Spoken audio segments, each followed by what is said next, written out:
ஆசிரமத்தோட மொத்த நிலமும் ஈஸ்வர்நாத் பேர்ல இருக்கு. ம்? அப்புறம்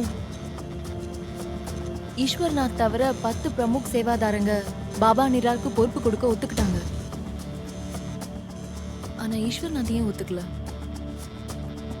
ஹோட்டல் சிசிடிவி ஃபுட்டேஜை பொறுத்த வரைக்கும் மோனிகா கத்திக்கிட்டே காரிடர்ல ஓடிக்கிட்டு இருப்பா.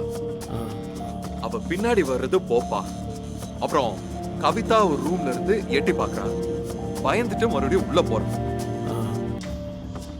இது எல்லாமே ஏதோ ஒரு விஷயத்த சொல்லுதுல.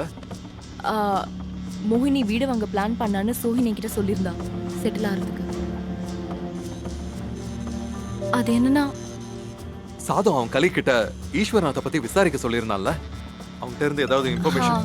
நான் அவன்கிட்ட போய் பேசிட்டு இருந்தேன். சார் சாவே இல்லை, அவனோட ஃபோன் தான். எடுத்து பேசு. வணக்கம் சார், சொல்லுங்க.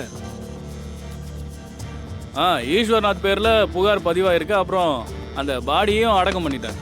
டெத் ரிப்போர்ட்ல அட்ரஸ் மென்ஷன் பண்ணிருப்பாங்கல, அது சொல்லு. அப்புறம் சார் அந்த டெத் ரிப்போர்ட்ல அட்ரஸ் எழுதியிருக்கோம்ல, அதை அனுப்பி. மற்றதெல்லாம் ஒன்றும் பிரச்சனை இல்லை. தங்களுடைய ஆசீர்வாதத்தில் அனைவரும் நல்லா. சரி.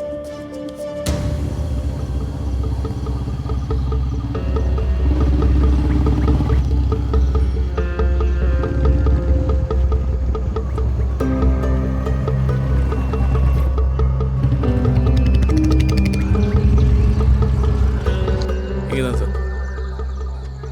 இங்க ஈஸ்வரநாதோட வீடு எங்க இருக்கு? அங்கேயா? நம்பர் மேட்ச் ஆகுது. சரி, அந்த ஈஸ்வர்நாத்தோட வீடு எங்க இருக்குன்னு தெரியுமா? ஈஸ்வர்நாத் இல்ல, எங்களுக்கு தெரியாது. சொல்லி தொலைய வேண்டியது. சொல்றதுக்கு 1.5 மணி நேரம். சாது, சொல்லுங்க சார்.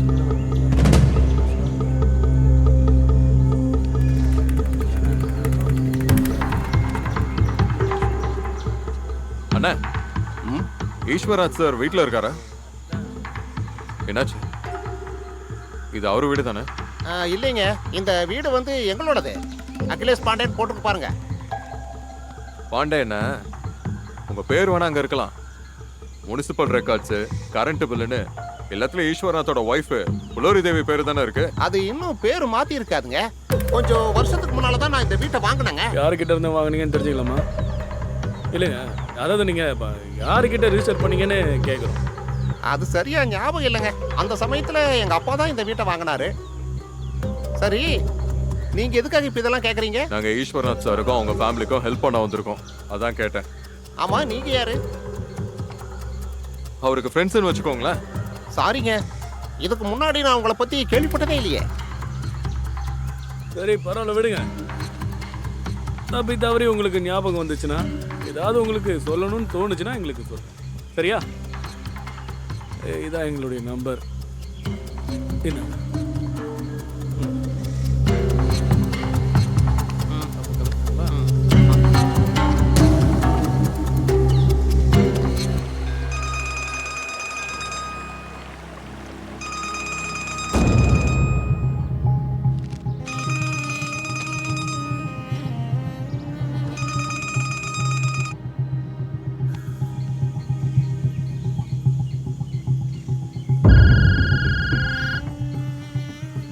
அப்புறம் அங்கிள், உனக்கு எத்தனை தடவை சொல்லியிருக்கேன், இந்த நம்பரில் நீ கால் பண்ணக்கூடாதுன்னு. அது வந்து ஒரு முக்கியமான விஷயம், அதான் ஃபோன் பண்ணேன். சொல்லு. ஒரு 2 பேர் வந்தாங்க, உங்களை பத்தி விசாரிச்சாங்க. என்ன கேட்டாங்க? அது என்னன்னா, அவங்க ஏதோ உங்களுக்கு உதவி பண்ண போறதா சொன்னாங்க. எனக்கு உதவி? எனக்கு யார் உதவி பண்ண போறா? பார்க்கறதுக்கு போலீஸ்காரங்க மாதிரி தான் இருந்தாங்க. போலீஸ்? அவனுக்கு என்ன வந்தது? எனக்கு எதிரி ஒருத்தன் தானே. அவங்க ஒரு நம்பர் கொடுத்துட்டு போயிருக்காங்க. அனுப்பி. சரிங்க அங்கிள்.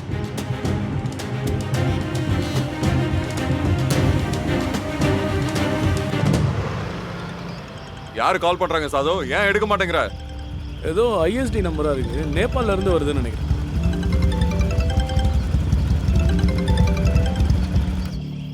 ஹலோ, ஃபோன் எடுக்க உங்களுக்கு இவ்வளோ நேரமா? எனக்கு என்ன நல்லது செய்ய போற நீ? சார், அவர் தான் பேசுறாருன்னு நினைக்கிறேன். ஸ்பீக்கர்ல போடு. நீங்க யார் பேசுறீங்க? நீ யாரை தேடி அங்கங்க நடந்துட்டு இருக்கியோ அவரே தான். நீங்க தான் அவருன்னு நாங்க எப்படி நம்புறது? சரியா தான் சொன்னாரு பாண்டே. நீ போலீஸ்காரன் தான், எப்பவும் சந்தேகம் தான், நம்பிக்கையே கிடையாது. என்ன வேணும்னு சொல்லு. அது நேர்ல பார்த்தா தான் சொல்ல முடியும். நேர்ல வந்தா உங்களுக்கு தான் நல்லது. ஒரு பணத்துக்கு நீ என்ன நல்லது செய்ய முடியும்? ஏன் உங்களுக்கு சனோபர் ஞாபகம்லாம் வராதா? அவ எப்பவுமே அப்பா அப்பான்னு தான் சொல்லிக்கிட்டு இருப்பா.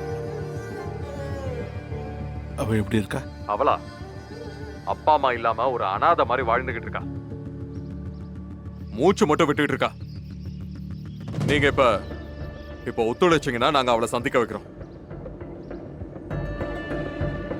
சரி, நான் அட்ரஸ் உங்களுக்கு அனுப்பி வைக்கிறேன். நம்பிக்கையோட வாங்க. ஆனா உங்களை தவிர வேற யாரும் வர கண்டிப்பா. அப்புறம் ஹலோ, கட் ஆயிடுச்சு. சூப்பரா பேசுனீங்க. போலாமா? வருங்கால முதலமைச்சர், வருங்கால முதலமைச்சர், வருங்கால முதலமைச்சர், வருங்கால முதலமைச்சர், வருங்கால முதலமைச்சர். எலெக்ஷன் டேட் நெருங்க நெருங்க ஆளுங்கட்சிக்கும் எதிர்க்கட்சிக்கும் நிறைய வாக்குவாதங்கள் அதிகமாகிட்டே இருக்கு. பாபாஜியோட நடந்துட்டு இருக்க எல்லா ப்ரோக்ராம்லயும் சிஎம் சுந்தர்லால்ஜி இருந்தும் ஹுக்கும் சிங் சத்ய காட்டு ராலிய தொடங்குறதா செய்தி வந்துகிட்டு இருக்கு. சிஎம் சுந்தர்லால் சாரும் பாபா நிராலாவும் டிங்காவோட சக் சங்கத்தை அவரோட கண்ட்ரோல்ல கொண்டு வந்துட்டாங்களோன்னு ஹுக்கும் சிங் ரொம்ப பயந்துகிட்டு இருக்காரு. நான் என்ன நினைக்கிறேன்னா, பாபாஜிக்கும் பிஎம்க்கும் இருக்கிற ஒத்துமையை அவரால் ஏத்துக்க முடியல. இதை என்ன சொல்லலாம்னா, உங்களுக்கு என்னையே பிடிக்கலனா கூட பரவாயில்ல, இன்னொருத்தரை பிடிக்கும்னு சொன்னா அப்ப பிரச்சனை தான். ஓகே, இப்ப நம்மளோட பத்திரிகையாளர் ஹர்ஷர் மிர்சா என்ன சொல்றாருன்னு கேட்கலாம். இப்போ லைவ்ல என்ன நடக்குதுன்னு இன்னைக்கு இங்க சிச்சுவேஷன் ரொம்ப டென்ஷனா இருக்கு. குக்கும் சிங் சாரோட பார்ட்டி தான் ஸ்டேடியம் புக் பண்ணிருந்தாங்க. ஆனா அட்மினிஸ்ட்ரேஷன் அதை கேன்சல் பண்ணிட்டு சுந்தர்லால் சாரோட ப்ரோக்ராம புக் பண்ணிருக்காங்க. குக்கும் சிங் சார் இதை எதிர்த்து ரோட் ஷோவை அனௌன்ஸ் பண்ணிருக்காரு.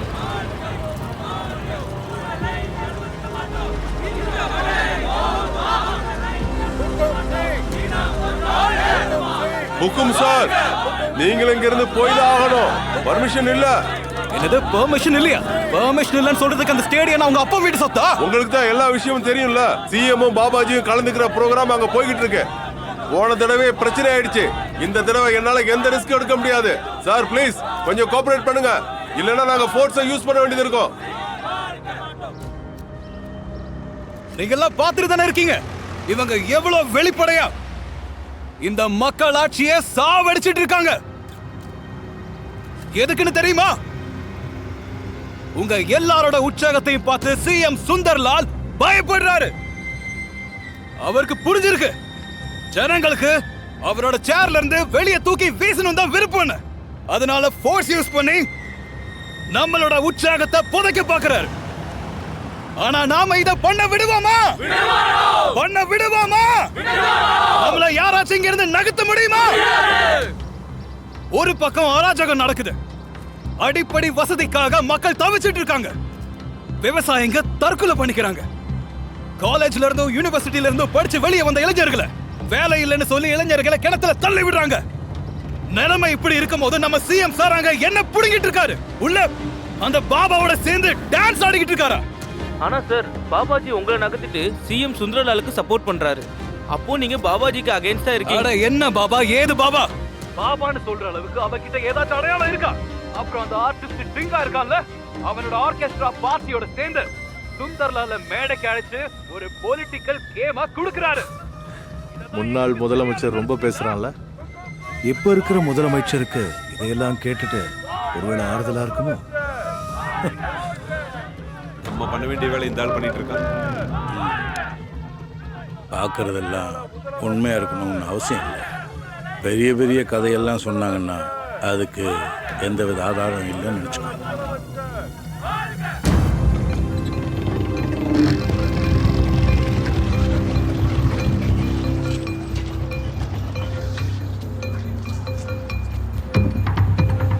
சார் நான் பார்த்துக்கிறேன், நீங்க போங்க.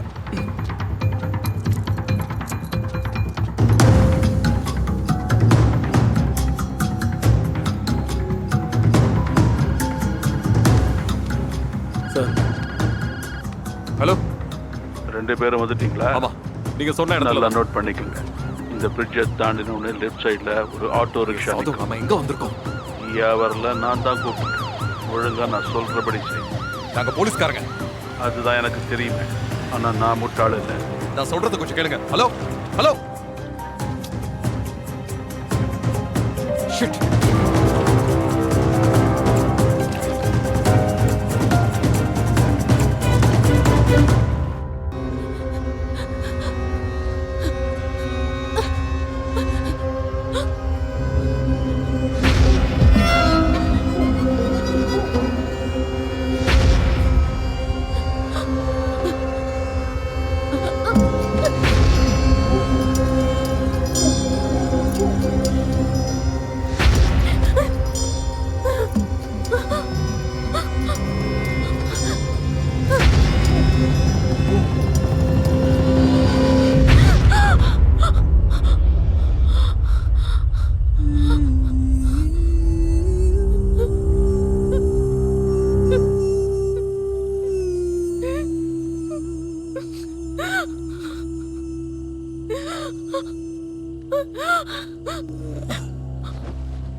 பம்மி,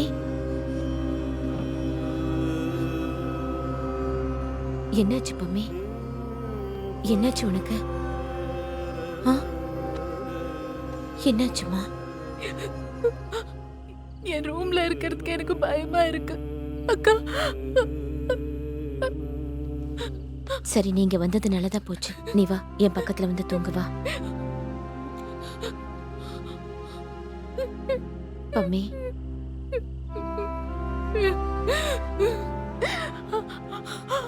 அது யாரா இருப்பாங்க? என்ன இப்படி பண்றது யாரு?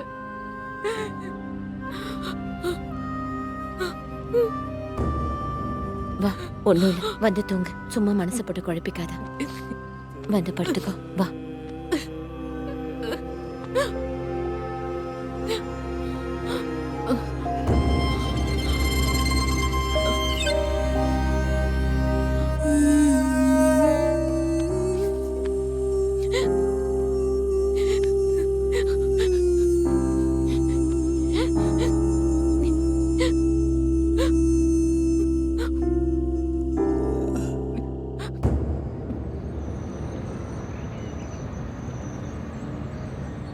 இவங்க எங்க போயிட்டாங்க? வேலை இருக்கிற நேரத்துல காணாம போயிடுவாங்க.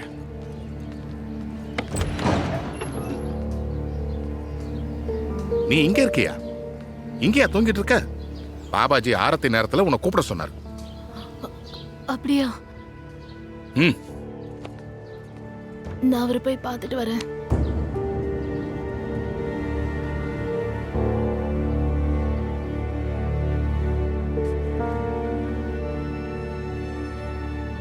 பம்மி, நான் சொல்ல போறத நீ நம்புறது எவ்வளவு கஷ்டம்னு எனக்கு நல்லா தெரியும். நீ இங்க இருந்து வெளியே போயிடுன்னு தான் நான் சொல்லுவேன். இந்த புதை மணல் நீ முழுசா புதைஞ்சு போறதுக்குள்ள எப்படியாவது தப்பிச்சிரு. நீங்க என்கிட்ட சொன்னத நம்ப நான் தயாரா இல்ல. உங்களுக்கு என்ன நடந்துச்சுன்னு எனக்கு தெரியாது. அவர் எனக்கு கடவுள் மாதிரி. அவர் என்னைக்கும் யாருக்கும் கெடுதல் பண்ண மாட்டாரு.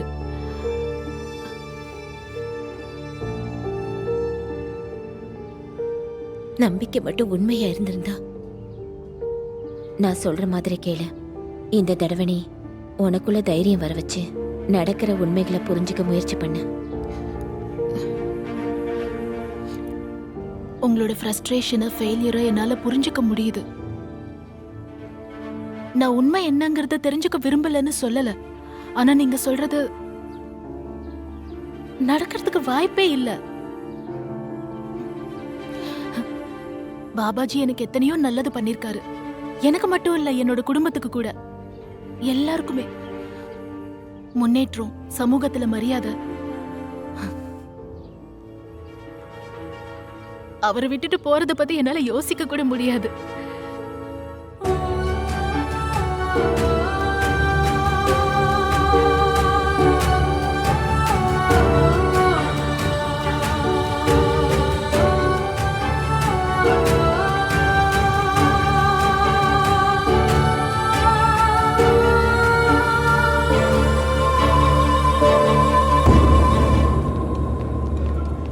பம்மி நில்லு, நான் 2 நிமிஷம் பேசணும் நில்லு. இவளுக்கு பைத்தியம் முடிச்சிருச்சு.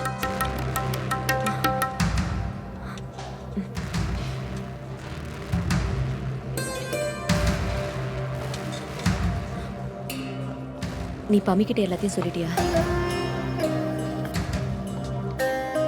அவளோட நிலைமை என்னால பார்க்க முடியல பபிதா. நீ பெரிய தப்பு பண்ணிட்ட கவிதா.